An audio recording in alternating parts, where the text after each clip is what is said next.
I am the Tofu Golem. Please enjoy the video. You start by preparing the iPhone. Make sure iOS is current and your carrier supports personal hotspot. Once done, open Settings and turn on Bluetooth, or swipe to Control Center and tap the Bluetooth icon. Next, enable personal hotspot in Settings and toggle Allow others to join. This announces your phone over Bluetooth.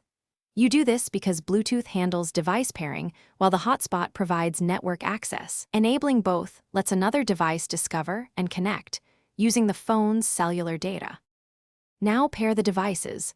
On the client device, turn on Bluetooth and scan for nearby devices.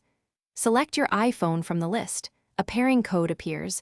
Verify it matches on both devices and accept on each side. Once paired, the client should request network access. On the iPhone, you'll see a hotspot indicator and possibly a confirmation prompt. Make sure to allow the client to use the personal hotspot. Pairing is necessary because Bluetooth secures discovery and authorization before data is routed from the phone. Finish by accepting the network connection on the client and testing internet access in a browser or app.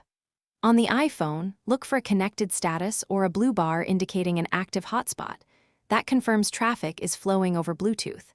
If you have no connectivity, try simple fixes. Toggle Bluetooth and personal hotspot off and on, restart both devices, and make sure data roaming or cellular data is enabled. If problems persist, reset network settings on the iPhone as a last resort to clear paired device conflicts. Thanks for watching. Consider subscribing if we helped you today.